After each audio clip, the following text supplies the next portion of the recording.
Карта – один из старейших предметов в Майнкрафте, созданный, чтобы помочь нам не потеряться. Предполагалось, что он облегчит навигацию и позволит взглянуть на мир сверху. Но будем честны, карты никогда не были особенно популярны. Почему? Да потому что крафт дорогущий, охват территории крошечный по отношению к миру. Постоянно ее нужно держать в руках, место в инвентаре занимает. Палитра ни хрена непонятная и привязывается куда попало. Так, ладно, что-то я далеко заехал. Неудивительно, что многие предпочитали моды с удобными мини-картами, ну или на худой конец просто смотрели на координаты меню отладки и записывали их куда-нибудь. Но, как это часто бывает, игроки нашли картам совершенно новое, творческое применение – мапарты. Они быстро смекнули, что если правильно рассчитать охватываемую картой область и цвет каждого блока, можно переносить любые изображения прямо в игру. И понеслась.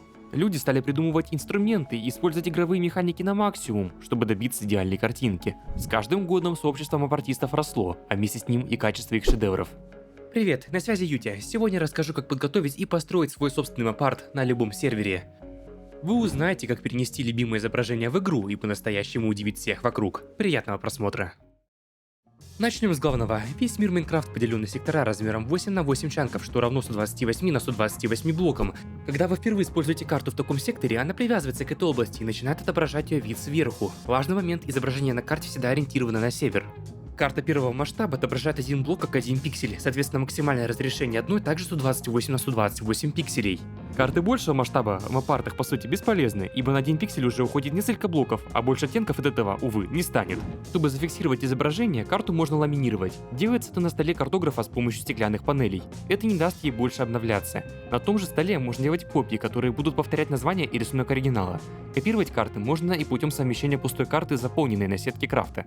Кстати, если начать записывать карту на стеклянной платформе над пустотой в Энди, у нее будет прозрачный фон. Очень крутой прием для некоторых проектов. Это все, что нужно знать о самих картах как предмете, а теперь перейдем к основным категориям мапартов. Flat Carpet, дословно плоский ковер. Это самый популярный тип мапартов. Его строят на плоской поверхности, используя исключительно ковры. Популярен он потому, что ковры легко дюпать, и они не мешают передвижению игрока. Однако у ковров всего 16 цветов, и это вся доступная палитра. Чтобы обойти это ограничение, используется дизелинг, но об этом чуть попозже. Но чтобы не строить платформу каждый раз под каждую карту, мапартисты придумали флашеры. Это по сути многоразовый смываемый водой холст. Достроил карту, заламинировал, нажал кнопку, и холст готов к следующей карте. А мне вот в свое время пришлось попотеть, построив 35 отдельных платформ под шахматы и шашки. Ну, я и лох, конечно. Да. Flat Full Block. Этот вид мапартов тоже строится на плоской поверхности, но уже из любых доступных в игре блоков. Это существенно расширяет палитру, ведь теперь у нас в распоряжении больше 50 базовых оттенков. К счастью, и для этой категории есть свои флашеры, но они используют другой механизм очистки, и сам процесс идет куда медленнее. Staycased Carpet и Staycased Full Block. Эти две техники гораздо сложнее и требовательнее к времени и нервам. Каждая карта строится на своей уникальной платформе, напоминающей лестницы, отсюда и название. Зато такой подход позволяет получить сразу 3 оттенка из одного блока, что дает наилучший результат. Работает это так. Каждый блок приобретает свой оттенок в зависимости от высоты самого высокого блока, расположенного прямо к северу от него. Если блок севернее ниже, оттенок будет светлее, если выше – темнее. Если же они на одной высоте, цвет останется обычным, как на плоских мапартах. Из-за этой же механики у новичков часто появляется нублайн. Верхний ряд пикселей получается светлее остальных. Это легко исправить, просто добавьте любой блок чуть севернее границы вашего мапарта. Теперь, когда мы разобрались с теорией, пора переходить к делу. Для начала нужно создать схематику, файл, в котором хранится ваша будущая постройка. Заходим на сайт MapArtCraft. Сначала кажется, что ничего не понятно, но я сейчас все объясню. Загрузите ваше изображение. Например, этот арт, который мы хотим сделать размером 4 на 6, что даст нам в итоге разрешение 512 на 768 пикселей. После этого выберите пресет. Для нашего примера давайте ограничимся самой простой техникой – Flat Carpet. Для этого слева выберите Carpets. Затем настройте палитру. Если нужно, отключите цвета, которые портят картинку, или замените их другими блоками. В случае с коврами это обычно не требуется. Теперь укажите версию игры и при необходимости скорректируйте положение арта под выбранный вами масштаб. Настройте тип постройки, отключите стейркейсинг и уберите добавление блоков под ковры, если у вас уже есть готовая платформа или флашер. Ну а теперь наш спаситель, который создает иллюзию большего количества цветов, чем можно увидеть на экране. Это дизелинг.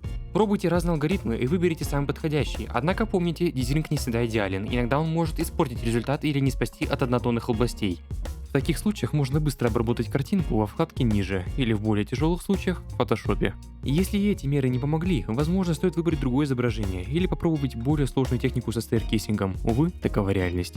Как только вы добились идеального результата, нажмите Download Phanex One Split Zip и распакуйте архив папку Schematics в директории игры. Желательно под каждый мапарт создавать свою папку, ибо схематик бывает очень много. И вот настало время воплощать запланированное в жизнь. Сначала определитесь, это будет ваш единственный мапарт или вы планируете заниматься этим всерьез. Если единственный, просто постройте платформу из булыжника. Если же вы хотите продолжить или ваш мапарт очень большой, то целесообразнее построить флашер. Схемы для них есть в избытке, а тот, которым пользуюсь я, оставлю в памятке к видео. Найдите подходящую локацию, желательно над Большим океаном, и определите границы вашего будущего мапарта, ориентируясь по карте и включенному отображению чанков или сторонним утилитам. Для удобства можно оградить площадку булыжником вдоль границы этой области. Чтобы упростить строительство, давайте поговорим о необходимых модах. Главный герой – Lightmatica. Он создает голограмму вашей постройки, отслеживает прогресс и передает данные о ней другим модам. Если на сервере строгий античит, лучше ограничиться только ей и строить все вручную. Но если вы хотите автоматизировать процесс, вам на помощь придет Баритон, бот и утилита для поиска пути. Он вполне легитимен на многих серверах и редко детектится античитами.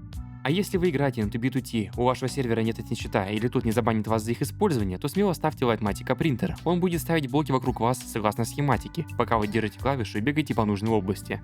Еще я посоветую установить мод, название которого довольно сложно выговорить. MapMap Mod. Если вкратце, то он позволяет сгладить отображение карт на большом расстоянии от них и слегка оптимизирует рендеринг за счет мапмаппинга, который по умолчанию в игре для них не реализован. После установки модов и их зависимостей, давайте все настроим. Откройте интерфейс Lightmatica по забиншенной клавише. В настройках во вкладке отображения включите параметр RenderBox as Translucent, чтобы голограмма была полупрозрачной. Затем загрузите вашу схему, обычно первая из них заканчивается на нули. После этого во вкладке размещенной голограммы нажмите «Настроить» и, наведясь на эту иконку, покрутите колесо мыши, чтобы точно выставить координаты голограммы. Ну и напоследок, конечно, убедитесь, что у вас предприняты меры по устранению нублайна на вашей платформе или флашере. Для упрощения строительства в Lightmatiке также предусмотрен режим безопасной постановки. Забинтите его переключение на удобную клавишу или их сочетание и сможете ставить только нужные блоки в нужном месте. Особенно хорошо сочетается с автокликером или модулем FastUse во многих чит-клиентах. Принцип работы этой функции вы можете наблюдать прямо сейчас на своем экране. Готово? Можно начинать строить. Но это медленно. Не так ли? Давайте слегка ускоримся и частично автоматизируемся с помощью Баритона. Используйте эти команды, чтобы запретить ему ломать блоки и увеличить скорость их установки. Положите в инвентарь побольше нужных блоков по списку, горячие клавиши которого по умолчанию M+L. Ибо Баритон часто любит отказываться строить, если их нет в избытке. И просто введите команду Lightmatica. Все, можете просто наблюдать. Однако помните, Баритон часто любит чудить, например, застревать на ровном месте или говорить, что блоков недостаточно, хотя по сути их с головой хватает. В таких случаях просто вводите стоп и исправляйте проблему. А что если вам нужна еще большая скорость и полный контроль? Тут на сцену выходит Lightmatica принтер. Учтите, его нужно очень тонко настраивать под каждый сервер. В описании я оставлю настройки для TB2T, а для других серверов вам придется экспериментировать, сначала попробовав в одиночном мире и побольше узнав про античит сервера. И вот теперь, зная все это, перейдем к строительству первой карты.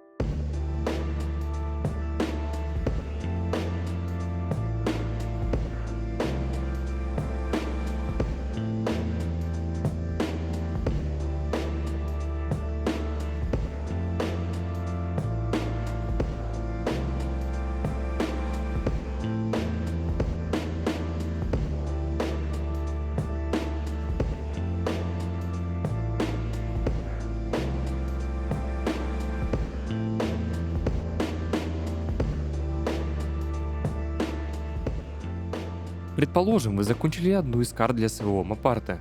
Что дальше? Возьмите карту в руки и прогрузите всю ее область, стоя на самом мапарте. Срочно заламинируйте ее, чтобы избежать порчи от внешних факторов или случайного смывания на флашере. После этого переименуйте ее, добавляя в название координаты по столбцу и строке. Это поможет другим людям его собрать, особенно если ваш мапарт очень большой. Готово. Теперь можно повесить ее в рамку и приступать к следующей карте, нажав на кнопку смыва на флашере. Или если вы строите без него, то построить по соседству новую платформу. И если, конечно, ваш мапарт не 1 на 1. Ну вот вы закончили свой мапарт. Поздравляю, вы потратили уйму времени на создание, по сути, никчемной картинки в игре. Но чтобы хоть как-то оправдать эти затраты, нужно поделиться своим творением. Сделайте несколько копий каждой карты, разложите их по шалкерам и оставьте в каждом подписанную книжку, хотя это не обязательно. Развесьте немного копий на спауне, если это возможно.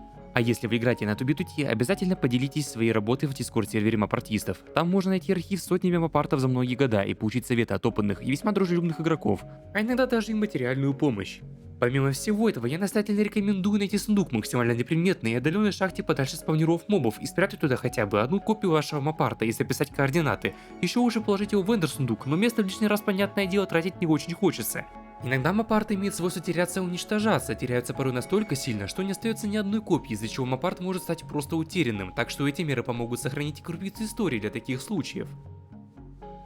Этот ролик, хоть и называется полным руководством, конечно, охватывает не все аспекты. Есть еще много безумных техник и мировых рекордов, о которых стоит рассказать. Поэтому не стесняйтесь задавать мне вопросы в телеге, будь то по технической части или по историям сообщества мапартистов. Я обязательно включу их в продолжение этого видео. А на этом я с вами прощаюсь. Экспериментируйте, творите и показывайте свои работы миру. Всем пока-пока.